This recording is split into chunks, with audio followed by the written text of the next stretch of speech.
तुलसी जी जन्म लेली कौने माँ से हरियर भइली हो। कौने माँ से तुलसी जी जन्म लेली कौने माँ से हरियर भइली हो। हर जी कौने माँ से हर जी कौने माँ से भइली सयान तक करे मना भावेली हो।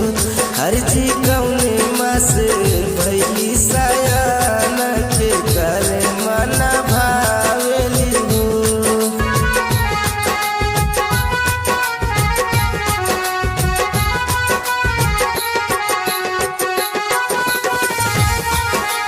सावन माँ से तुलसी जी जन्म लेली भादो माँ से हरियर भइली हो।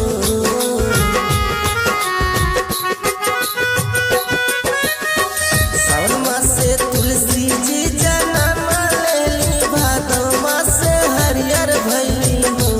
हर जी कुंवर माँ से हर जी कुंवर माँ से भइली सयान कान्हा के मना भावेली हो।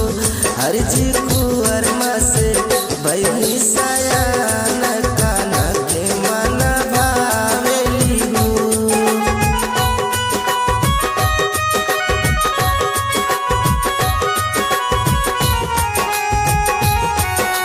के बनली तुलसी के मायारिया के तुलसी के पिता हुए हो।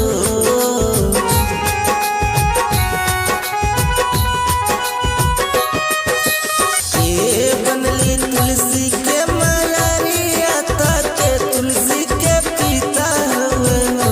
हर जी के करिए तुलसी से बियाह के करे मन भावेली हो। हर जी के करिए तुलसी से बियाह के करे मन भावेली हो।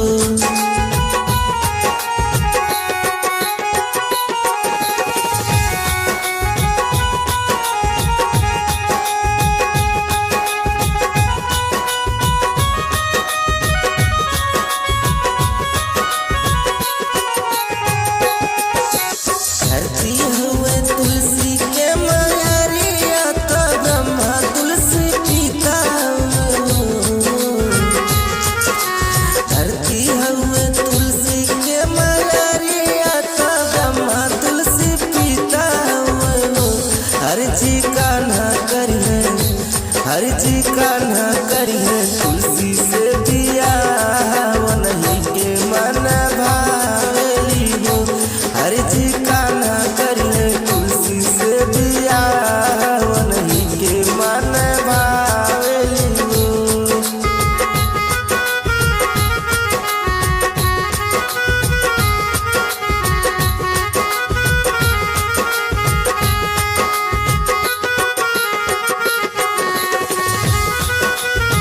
गजमोती चौका पुरायल या कला सधरायल हो।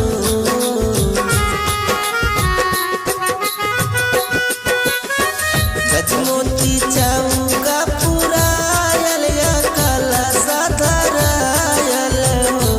हर जी होई गइले हर जी होई गइले तुलसी के बियाह कान्हा के संगे गइली हो।